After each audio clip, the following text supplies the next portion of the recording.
أعوذ بالله من الشيطان الرجيم بسم الله الرحمن الرحيم الحمد لله رب العالمين والصلاة والسلام على أشرف الأنبياء والمرسلين سيدنا ونبينا وحبيب قلوبنا وشفيع لذنوبنا وتبيب نفوسنا أبي القاسم محمد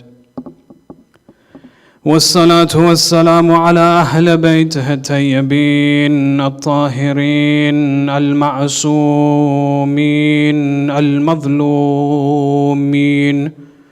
ولعنة الله على أعدائهم أجمعين إلى قيام يوم الدين. وفقنا الله وإياكم بعلم وعمل صالح إن شاء الله بذكر الصلاة على محمد وآل محمد. اللهم صل على محمد وآل محمد وعجل فرجهم.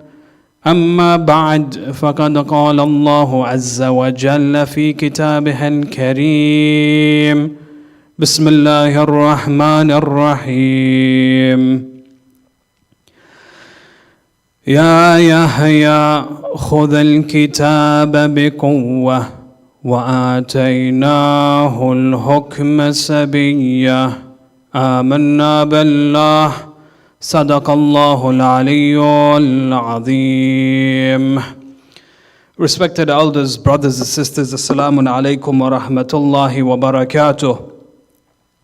We thank Allah subhanahu wa ta'ala for giving us the honor and the tawfiq to commemorate the Shahadat of Imam al-Jawad, known as Imam Muhammad al-Taqi, salawatullahi wa salamuhu alayhi. And in this night we ask Allah to forgive our sins and to accept our amal, as little as they may be. For indeed in this religion it is the quality of the a'mal that is looked towards and not the quantity of the a'mal. We pray to Allah that He accepts all of our little a'mal that we engage in seeking proximity towards Him, insha'Allah. When we examine the lives of the A'imma alayhim as-salam, it is unanimous amongst the scholars. They explain that the Imams must represent or must present certain qualities, and they must be foremost in these qualities specifically. So when you look at, for example, the quality of ibadah, their ibadah has to be the best in comparison to all of those in their communities. In fact, more so than all of those in this world. When it comes to their generosity and all of their good qualities, they must present the best of qualities. Again, they cannot be second to anyone. In fact, it is the people in their society or their communities who should learn from the A'imma alayhim as-salam. Likewise, when it comes to the concept of knowledge and ilm, they must be amongst the a'lam. They must be considered to be amongst the most knowledgeable. And that they should never be second in comparison to anyone else. People should learn and gain knowledge from the Ahl al-Bayt alayhim as-salam. And what's truly interesting is that this is most definitely testified in the books of history, that when you examine, for example, the biographies of the Imams alayhim as-salam, under the words of the scholars amongst the Ahlul Sunnah wal Jama'ah, they testify that many of our Imams of the Ahl al-Bayt were the foremost in knowledge, they were the foremost in akhlaq and morals and good traits. They were the foremost in ibadat as well, that there was none comparable to them. They were not compared to anyone else either in their communities or in their societies. And this is something truly inspirational for each and every one of us. Now when we come to the biography of Imam al-Jawad alayhi salam, salawatullahi wa salamu alayhi, most specific, we find that the Imam alayhi salam, when it comes to his knowledge, not only was he considered to be the most foremost in knowledge, but his knowledge was manifested in two different dimensions that is very much beneficial for us to look into. That when we examine the manifestations of the knowledge of Imam al-Jawad alayhi salam, there's a lot that we can learn from him. And not only just learn from him on a theoretical perspective, but also apply the messages within our lives integrate some of his messages within our lifestyle as well. So you find, for example, Imam al-Jawad alayhi salam, through his knowledge, on the one hand, the first level, he teaches us how to seek proximity towards Allah subhanahu wa ta'ala. And on the second hand, through his knowledge, we are able to understand and acknowledge how he was able to preserve and guard the message of Rasulullah sallallahu alayhi wa alihi wasallam. And so our discussion tonight is to look into these two areas specifically, one after the other, inshallah. So coming back to the first area, when we ask the question, how is it possible that the Imam through his knowledge, or how does the Imam through his knowledge teach us how to seek proximity towards Allah? The first is known as dua. Dua is a fundamental act of ibadah, mukhul ibadah, as the ahadith explain. It is the crown of ibadah. It is the backbone of ibadah. That if a person wishes to develop a relationship with Allah subhanahu wa ta'ala, the best act that he should engage in is the act of dua, is to speak with Allah subhanahu wa ta'ala, to communicate with Him, to open doors of communication with Him simply. And yes, it is true that within our Sharia, within the understanding of the religion of Islam, a person can perform dua to Allah subhanahu wa ta'ala, can speak with Allah subhanahu wa ta'ala in any language, for example, even through your own words. There is no issue in this whatsoever. But what's more profound than this is that a person should use the words of the Ahlul Bayt alayhim as-salam to seek a communication with Allah. That the words of the Ahlul Bayt, because they are heavy in knowledge, because they are filled with humility, because they are filled with wisdom, it allows us to understand that whatever hajat I have in my heart, the best way to approach Allah through these hajats is through the words of the Ahlul Bayt alayhim as-salam. When you look at, for example, not only that, but when you look at, for example, from the rhetorical perspective, when you look at, for example, from the perspective of balagha and eloquence, the du'as of the Ahlul Bayt are much more eloquent than our du'as, or much more eloquent than our words. Very interesting narration of a correspondence that takes place between Ayatollah Mar'ash al-Najfi and Allama Tantawi. Allama Tantawi, they say he was a Sunni scholar in Al-Azhar University in Egypt. In the time of Ayatollah Mar'ashi sends him a letter, and along with the letter sends him a gift. What was the gift? The gift was the book Sahifa al-Sajjadiyya of Imam Zain al-Abidin salawatullahi wa salamu alayhi. Who narrates this story? Ayatollah Nasir Makarim Shirazi, may Allah lengthen his life, narrates this story in one of his books when he speaks about the exegesis of Sahifa al-Sajjadiyya. In the preface, in the Muqaddimah, he begins to speak about this correspondence between Ayatollah Mar'ash al-Najfi and Allama Tantawi. So Ayatollah Mar'ash al-Najfi sends Allama Tantawi a gift. Allama Tantawi was seen as a reputable scholar, a very knowledgeable scholar. He has a profound book on tafsir, which is available today. A wonderful book of tafsir of the Holy Quran. When he receives this Sahifa al-Sajjadiyya, he reads through it and he sends a letter back in reply to Ayatollah Mar'ash al-Najfi. And he testifies in this letter. He says, never have I come across a book as powerful as this book, Sahifa al-Sajjadiyya. Why? Because of the knowledge that the Imam alayhi salam presents within it, because of the fasaha, because of the eloquence and the Arabic that is demonstrated within this book. Allama Tantawi is humiliated, or he falls in humbleness towards the book Sahifa al-Sajjadiyya. That he himself explains in this letter, he says, where was this book for so many years? Why was this book not given to me? Or why have I not come across this book until the later years of my life? Where was this book when I was young, that I could have spent more time examining and expanding on its words?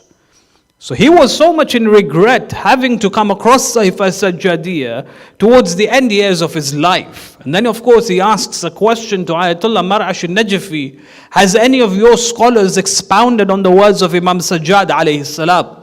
upon which Ayatollah Marash al-Najafi sends him some of the tafasirs of Sahifa Sajjadiyah that were there available in that particular time. And of course, more of the exegesis, the volumes of the exegesis have increased many decades later until today.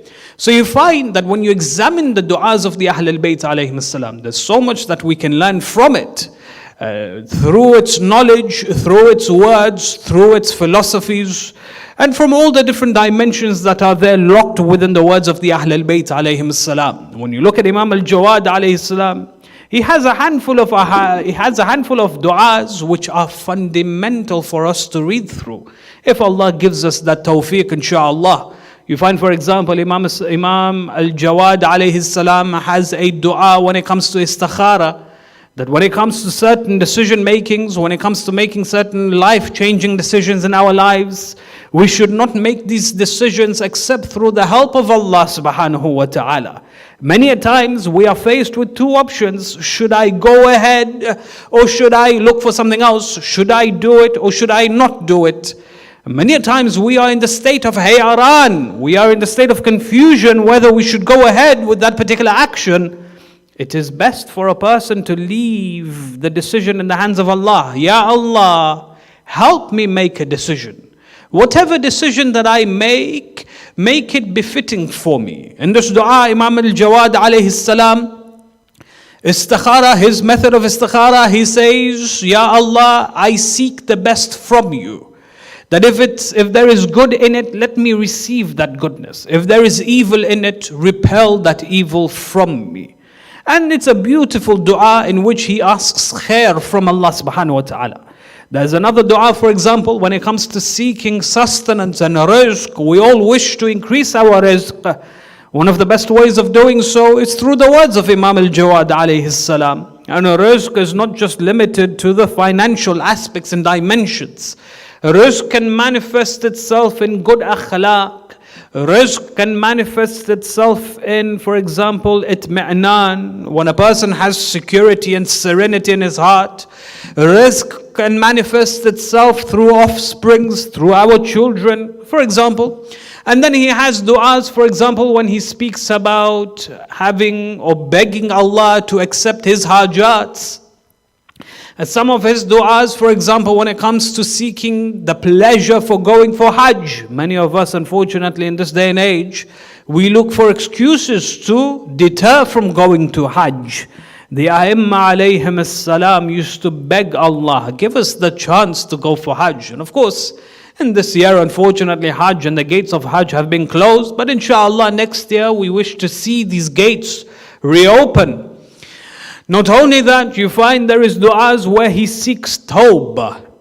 What a powerful dua when you read his words, in which he says and he declares to Allah, he says, Ya Allah, his opening statements, he says, Ya Allah, I do not lose hope in your ever-encompassing rahmah, in your all-encompassing rahmah.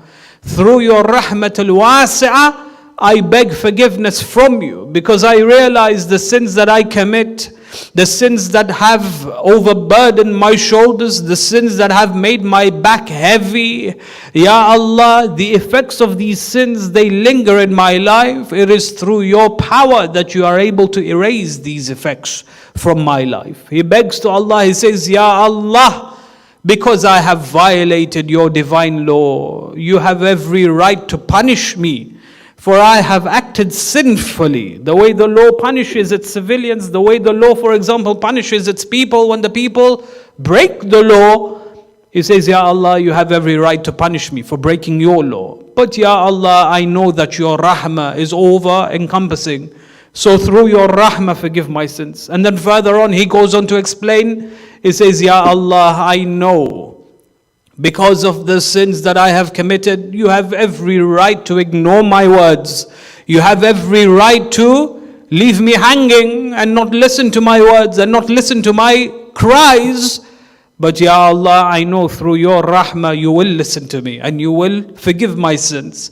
So he has a very powerful dua when it comes to tawbah. And then he has a dua when it comes to the areas of seeking the shukr of Allah subhanahu wa ta'ala. And within this dua again, The shukr, thanksgiving, is an essential part of the religion of Islam, that each and every one of us must be grateful towards Allah subhanahu wa ta'ala, either through our words or through our heart or through our actions. And in this dua, he declares to Allah, he says, Ya Allah, I witness and I testify that my life is full of bounties and my life is full of blessings. Ya Allah, I testify that there are many calamities in my life that you have deterred me from. There are many adversities that you have pushed away from my life. Ya Allah, I witness and I see it for myself that there are times when I should be in the state of pain and adversity, but you have pushed this away from me in my life. Many of us in this community, alhamdulillah, we are parents and we have children in our lives. For those of you who've had children in your lives, who were young once upon a time, or those of you who do have young children, you know for a fact that sometimes when your children do things, they do the most dangerous of things. And if they were to be hurt, they would need to be rushed to the hospitals. But then something happens, one thing happens or another, and nothing comes from it. They are perfectly safe, nothing, no pain. Nothing happens to your child and they move on as if nothing has happened. In reality, this is as if there is a hidden hand protecting and guarding our children, protecting them from all different types of bala and adversities. We thank Allah for giving us this opportunity, giving us this bounty of having our families protected from the evils that exist in this world. And so you find that one of the treasures of Imam al-Jawad, the manifestations of his knowledge, is that which is locked between the lines of his du'as, which are available to us even today. The second area of how his knowledge is manifested, that allows us to seek proximity towards Allah subhanahu wa ta'ala, is not through dua, because dua is a direct relationship between me and Allah subhanahu wa ta'ala. But more so when it comes to our interactions with the people around us, especially between the father and the son. And this is examined between Imam al-Rida alayhi salam and Imam al-Jawad. When you look at the Imams of the Ahl al-Bayt, there is one thing we need to understand. The Imams of the Ahl al-Bayt have inherited their knowledge from their father or from the Imam that has come before them. The Imam of the Ahl al-Bayt inherits their knowledge or inherits knowledge from their or from the previous Imam. And this is best seen in the words of Imam Ali alayhi salam, Amir al-Mu'mineen salawatullahi wa salamuhu alayhi. In a famous narration in which he says that the Prophet, when he would speak to me, he would give me 1,000 doors of knowledge. And each of these 1,000 doors would open up a further 1,000 doors of knowledge. And this is a testification of Imam Ali alayhi salam, that Rasulullah sallallahu alayhi wa alayhi passed million doors of knowledge or million dimensions of knowledge to Amir al-Mu'mineen alayhi salam. Imam Ali alayhi salam in his final moments then passes this on to Imam Hassan, and Imam Hassan in his final moments passes it on to Imam Husayn alayhi salam, as a method of them, as a responsibility for them to now take on the position of Imam. So before the previous Imam passes away, this knowledge is then given to the following Imam. When you look at the relationship between Imam al-Rida and Imam al-Jawad alayhi salam, you realize that Imam al-Rida, being the father of Imam al-Jawad, sees that because Imam al-Jawad is the Imam after him, begins to train him and teach him how he should be the Imam of the nation after him. So there's one very interesting story that takes place. Imam al-Rida, as many of you know, and we discussed this in the Wilada of Imam al-Rida alayhi salam, when he became the Wali al-Ahad, when he became the crown prince, in reality, he became the crown prince towards the end years of his life. He was only the crown prince for about 2.5, maybe 3 years at stretch. The final 3 years of his life, he was the Wali al-Ahad of the Muslim Ummah. He was the crown prince, second to Ma'mun al-Rashid in the Muslim Ummah. He was then transported towards the city of Khurasan, and Imam al-Jawad remained in the city of Medina. Secondly, Imam al-Rida alayhi salam, His son, Imam al-Jawad, was given to him during his later years. So he wasn't a youth when Imam al-Jawad alayhi salam was born. He was towards, for example, the last decade of his life. Now Imam al-Jawad alayhi salam, because he was the son of the crown prince, somehow he inherited all the benefits that a crown prince would have. So he had, for example, an entourage. Whenever he would leave the house, there would be an entourage following him. He had security, he had wealth, he had good clothes, he had, for example, a nice house. All of these benefits were inherited by Imam al-Jawad alayhi salam naturally. Now, one of the things that he inherited as a benefit were the servants that he had. And many of these servants, what they would do is they would carry Imam al-Jawad alayhi salam and they would restrict his communication with the people of Medina. So the people did not have an easy interaction with Imam al-Jawad alayhi salam. In which way? One of the ways was that whenever the Imam wanted to leave his house, the servants would carry him and they would escort him through the back doors of the house and not through the front doors. Why? Because the front doors, there were people that were gathered there and the people wanted to learn and ask questions from the Imam. They wanted to see the son of the Wali al-Ahad. Not only that, but the servants did not want Imam al-Jawad to be generous to these individuals. Now, when Imam al-Rida heard that Imam al-Jawad and his movement or his interactions were limited with the people of Medina, he immediately sends a letter to his son Imam al-Jawad. In his letter, he says, "My son, I have heard that you are leaving your house from the back doors, from the smaller door. I ask that you do not do this. Whenever you leave your house, tell your servants to take you from the front door, from the bigger door. Because your people are there with you, waiting for you, wanting to see you, wanting to interact with you, it becomes a necessity that you fulfill their desires and you interact with them, that you answer their questions. Be there for the people, because the people want you to be there for them." One of the responsibilities of an imam is that he is there for the people. And then he goes on to say in this letter, he says, whenever you leave your house, make sure you carry gold and you carry silver with you. If there are people who are needy, approach you, give them from your wealth. So if your uncles would come towards you, do not leave them empty-handed. My son, for your uncles, do not give them less than 50 dirhams. If you wish to give more, give them more. My son, if your aunts come towards you and they beg you for financial help, do not leave them empty-handed. Make sure that you give them no less than 50 dinars. And if you wish to give more, then give more. So he teaches his son the importance of sadaqah, the importance that one of the qualities of being an imam, one of the attributes of being an imam, is that you have to be the most generous in the people, amongst the people of your time, that whoever comes to you for whatever type of help, whether it be answering a question, whether it be financial help, whether it be security, whatever help the people have, you must fulfill that help that they ask for. And so Imam al-Jawad alayhi salam, you find that this was how he developed a reputation amongst the people of Medina, that he would always be there for the people of Medina. He would always look after their needs and he would engage in charity. And so, Imam al-Rida alayhi salam, as a father, I learned from this that I should engage in the tarbiyah of my child. Imam al-Rida is 1,000 miles away. Yet, because he is 1,000 miles away, he does not disqualify himself to engage in the tarbiyah of his son. He sends letters back. He corresponds to his son, saying to him that this is the way you should behave. He engages actively in the tarbiyah and the upbringing of his son.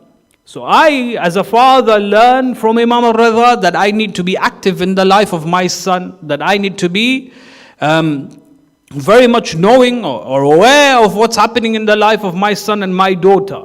Many of us, unfortunately, we're busy in our businesses and we're busy in our occupation. We're busy gathering and accumulating wealth and our salaries and so on and so forth. Sometimes we ignore what's going on, whether it be actively, whether it be passively. We're not aware of what's going on in the lives of our children.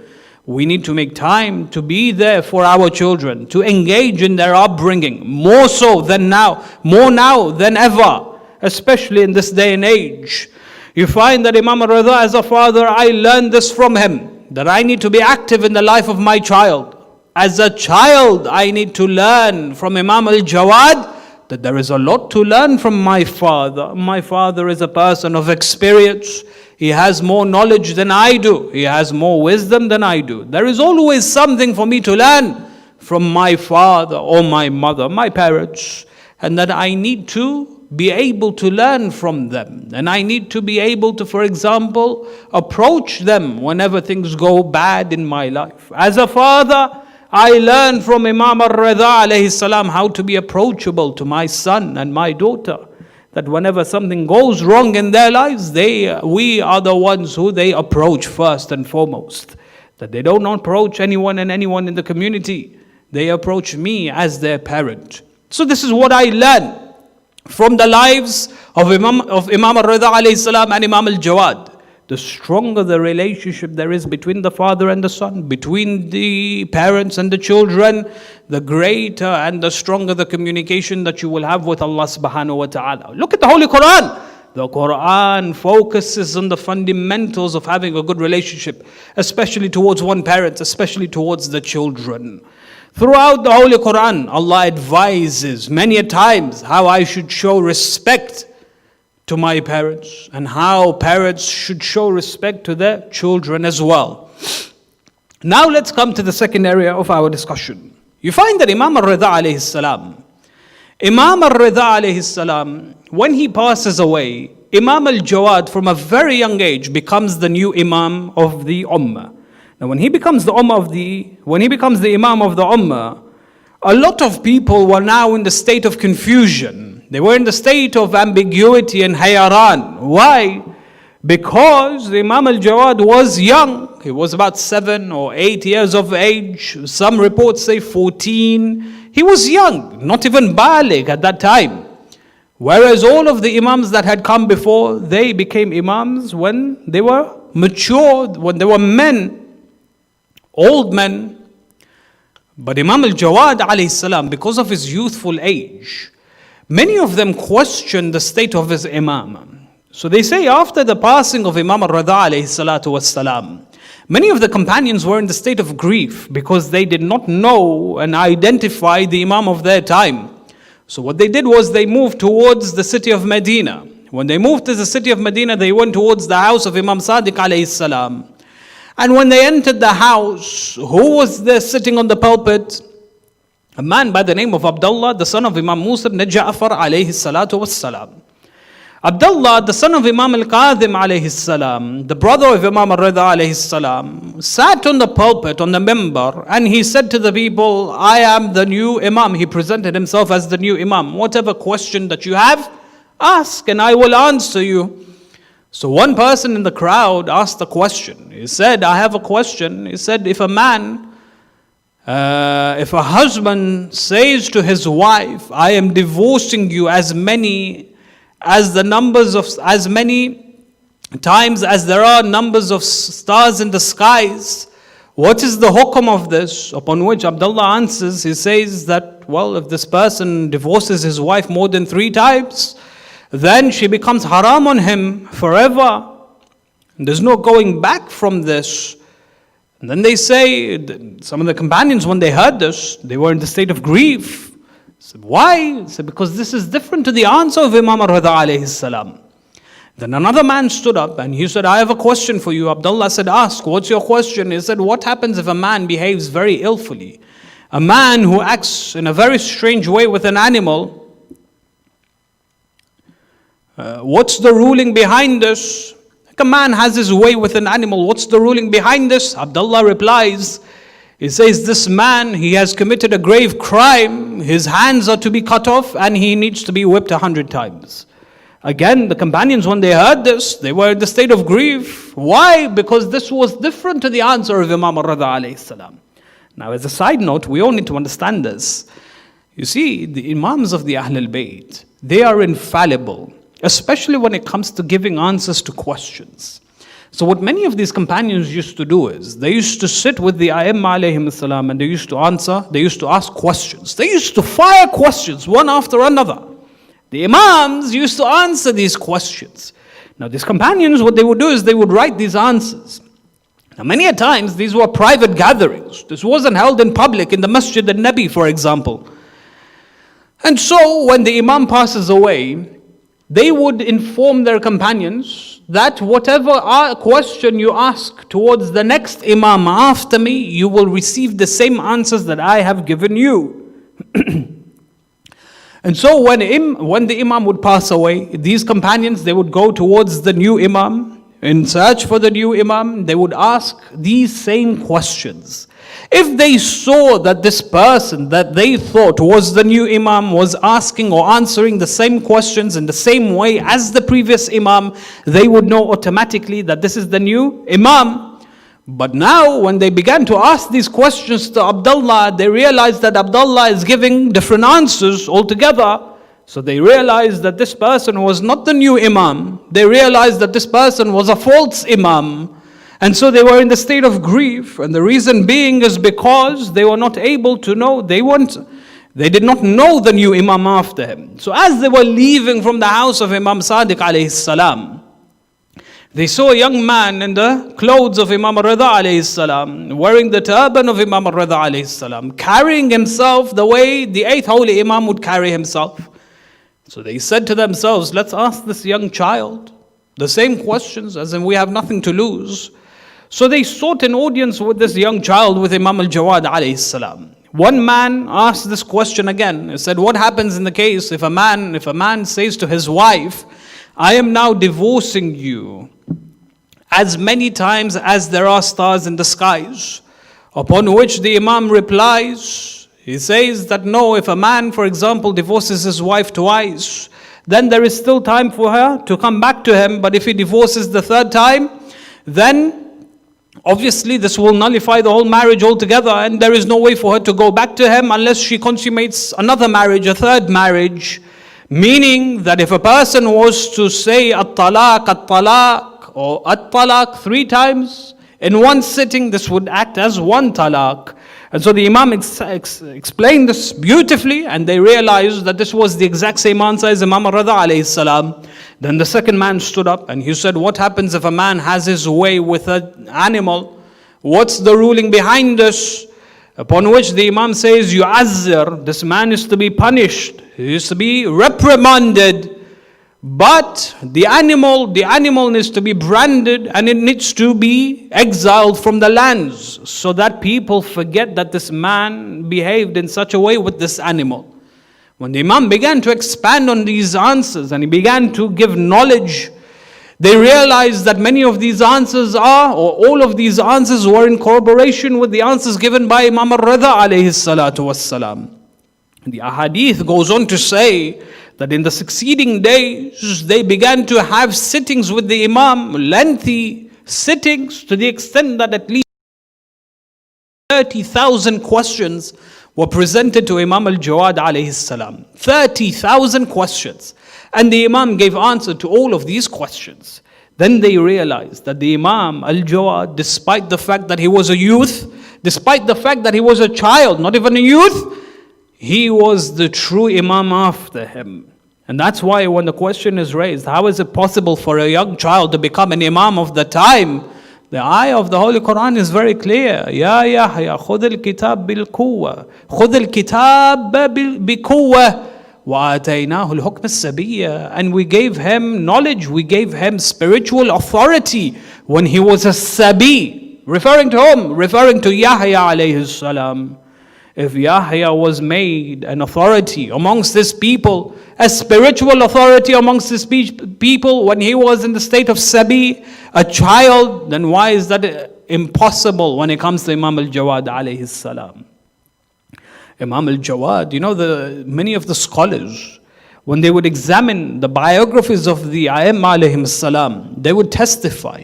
They would say that Ali ibn Abi Talib was the most knowledgeable. As-Sajjad, he was the most knowledgeable. Al-Baqir, he was the most knowledgeable. As-Sadiq, he was the most knowledgeable. But they had time to increase in their knowledge. They had time to study and to memorize and to learn and learn and learn, for them to then later on give that knowledge that they learned. This is how they would justify the knowledge and the a'lami of the Ahlul Bayt alayhim salam. But they were not able to justify this when it came to Imam al-Jawad, because Imam al-Jawad was only 6 or 7 or 8 years of age when he began to demonstrate such knowledge. To the extent that Ali ibn Jaffer, Ali, the son of Imam Jaffer as-Sadiq salawatullahi wa salamu alayhi, he was an old man in his 70s, between 70 and 80 years of age. Whenever he would interact with Imam al-Jawad, he would interact as if a student was interacting with his teacher, as if a slave was interacting with his master, as if a child was interacting with an adult. He would come, and whenever the Imam would enter the room, he would stay, he would stand, and he would walk away. He would vacate his seat, and he would allow the Imam to come sit where he was sitting. Whenever the Imam wanted to leave, he would come and he would bring the shoes of the Imam, so that the Imam was then able to leave. When they would come to him and they would say, Ya Ali, why is it that you behave in this way? You are an old man, and this is a child of 7 or 8 years of age. You are humiliating yourself. His reply would be simple. He says, I am a scholar. I am a man of deen. I teach the Quran. I expand on the ayat of the Holy Quran, and I share the riwayat of the Ahlul Bayt. But Allah sees something in this youth that He did not see in me. And I will always be in servitude of this child, because he is my Imam after me. So you found that the greatest of scholars in Medina, like Ali ibn Jaffer as-Sadiq salawatullahi wa salamu alayhi, they would be subservient and they would fall in humbleness towards the Imam alayhi salam. And this is exactly what Ma'mun al-Rashid saw in Imam al-Jawad. The famous story when Ma'mun was going hunting one day. When he went hunting, they say that he, with speed, was roaming in the streets, going towards the outskirts of the city. When he was on the streets, there were a group of children playing. And when he sped towards them, many of these children ran away, except for Imam al-Jawad. Imam al-Jawad, instead of running away, he gets up slowly and he walks away and he stands on the side of the street. When he sees the rapport of the Imam, when he sees the Imam behaving in such a different way compared to all of the other children, he stops and then he comes towards the Imam. He says to him, my child, what is your name? Upon which the Imam replies, he says, my name is Muhammad, the son of Ar-Rida. He says, who is your father? He says, my father is Ali ibn Musa Ar-Rida. He says, why did you not run away when all of the children ran away? He replies, he says, because I did nothing wrong and I am not guilty of anything. You are passing the street, so I wait on the side of the street for you to pass. The other children may be scared from you, but I am not scared from you because I have done nothing wrong. When he heard this answer, an answer that is beyond the intellect of a child, he keeps this child in his mind and then he goes towards his hunt. When he finishes hunting, he comes back. When he comes back, again he sees Imam al-Jawad alayhi salam again. So he approaches the Imam again. When he approaches the Imam alayhi salam, he says to Imam al-Jawad, he stretches his arm out to the Imam alayhi salam in this way. And then he says to him, my child, what was your name again? Upon which the Imam replies, he says, my name is Muhammad. And my father's name is Ali, the son of Imam al-Qadim alayhi salatu wasalam. He says to Imam al-Jawad alayhi salam, he says, what is in my hand? Upon which the Imam replies, he says, in your hands there is a fish. The king, when he becomes bored, he goes towards the outskirts of the city for a hunt. And when he goes for a hunt, he has a hawk with him, a special hawk that he has love for. When he goes towards his hunt, he lets the hawk free. The hawk begins to fly. And when the hawk flies from the air, it sees the fish jumping out of the water in the river. When it sees the fish hopping or jumping out of the water, the hawk dives towards the fish and it grabs the fish and it brings the fish back to the king. The king then gathers all of the fish and comes back to the city. Then he takes one fish out and holds it in his hands, and then he comes towards the people and he stretches his arm out and he asks the people, what is in my hand? And this was the knowledge of Imam al-Jawad alayhi salam. And this is of course in concordance of the belief that we have that the Imams used to have ilm al-ghaib, that they used to have knowledge of the unseen. And so when Ma'mun heard this reply from Imam al-Jawad, he made it upon himself to marry his daughter Fadl to the Imam alayhi salam. So Imam alayhi salam, many years later, he marries Fadl. When he marries Fadl, he is now under the observance, or he's under the rulership of Ma'mun al-Rashid. For 15 years, he was under the rulership of Ma'mun, living in the same area, living in the same property, and so on and so forth. When he marries his daughter, Ma'mun's daughter, Fadl, many years go by, Mu'tasim comes into the picture. Mu'tasim slaughters or assassinates his own brother, Ma'mun. When he assassinates his own brother, he now becomes the ruler of the Muslim empire, the next Abbasid Caliph.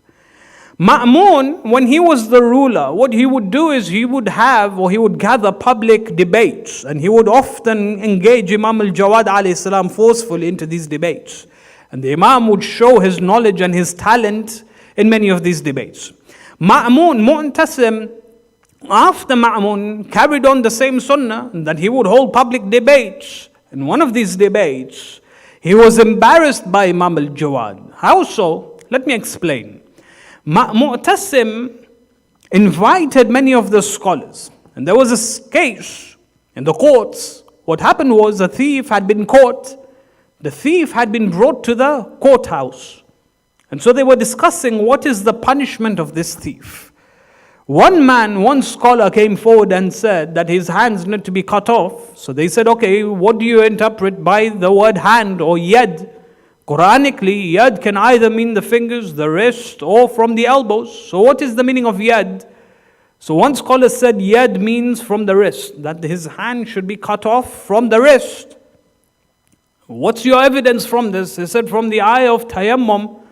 Usually tayammum is performed, and when the word yad is used in the eye of tayammum, it refers to the hand up to the wrist. The other scholar said no, the hand refers to the area up to the elbow. And the evidence of this is found in the eye of wudu. So there was confusion amongst them in the interpretation of the word yad.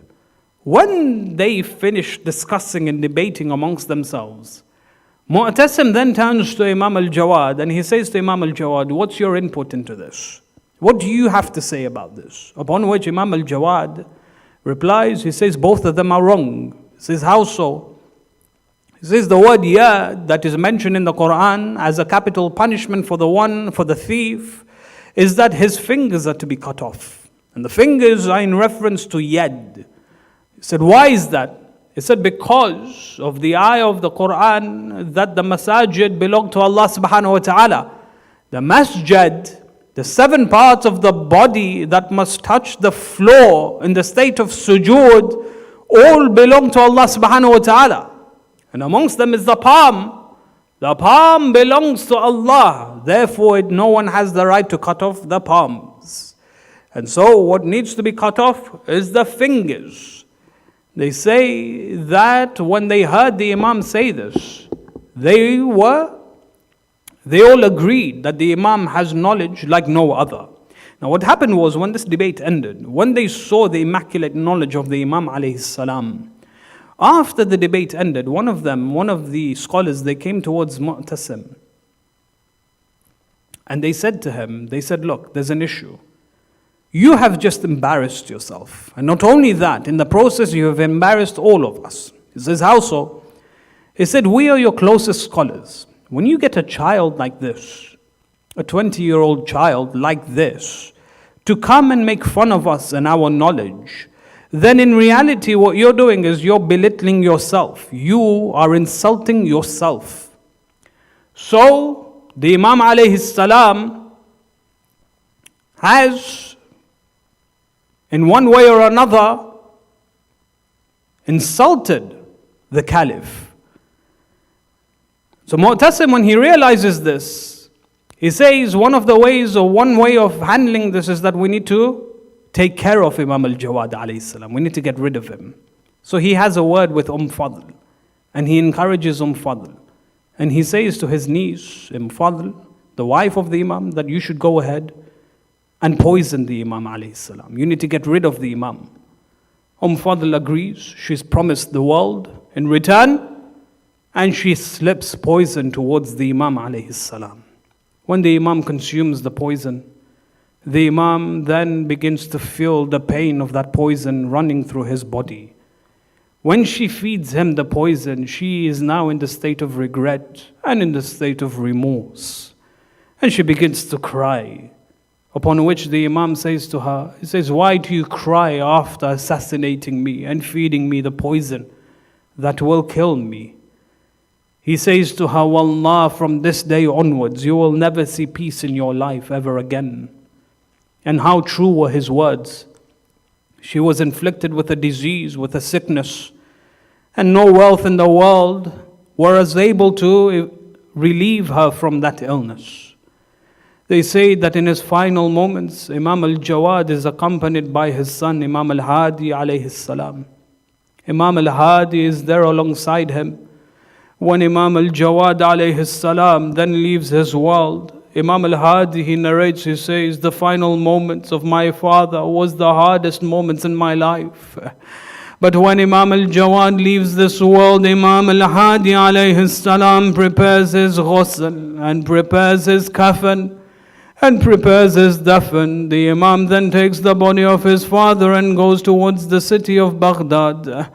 And in the city of Baghdad, he digs a grave alongside the grave of his great-grandfather, Imam al-Qadim alayhi salam, and buries his father there. You find that Imam al-Hadi alayhi salam, when he buries his father alongside his great-grandfather, Imam al-Qadim alayhi salam, he then returns home. You find what's interesting is that at least Imam al-Hadi was there alongside Imam al-Jawad. We say to you, Ya Imam, Ya Jawad, at least your son was there alongside you, who looked after you after you left this world.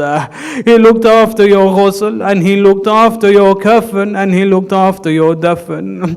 But who was there alongside Abi Abdullah alayhi salam in the plains of Karbala? Who was there alongside Abi Abdullah alayhi salam when Shimr ibn Dhul Joshan sat on the chest of Abi Abdullah?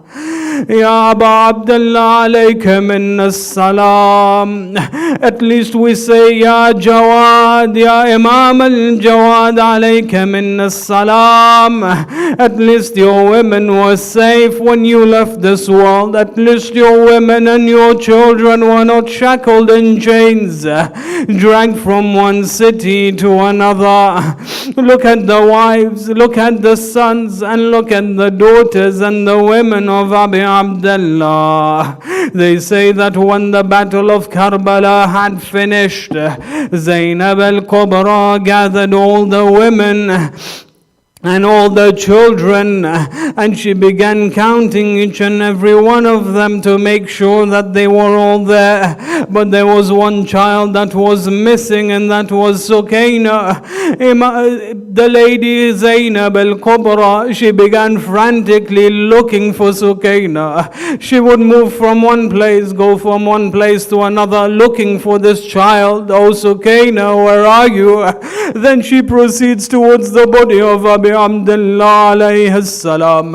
When she approaches the body of Abi Abdullah alayhi salam, she sees that the body of Imam, the headless body, lays on the plains of Karbala. His body was filled with arrows, his body was filled with spears. There was not a single place in his body except that it was wounded, flowing with blood. They say that when she approaches the body body of his brother, of her brother Abi Abdullah, she finds Sukaina embracing the chest of her father Abi Abdullah. She says to her, Ya Sukaina, what are you doing here? Sukaina replies, oh my aunt, when I saw the enemies fiercely approaching us and targeting us and charging towards us, I was frightened. When I became frightened, I wanted to be alongside my father Abi Abdullah. Inna lillahi wa inna ilayhi raji'un. If we can recite Surah Al-Fatiha for all our marhumin, inshallah, Surah Al-Mubarakat Al-Fatiha.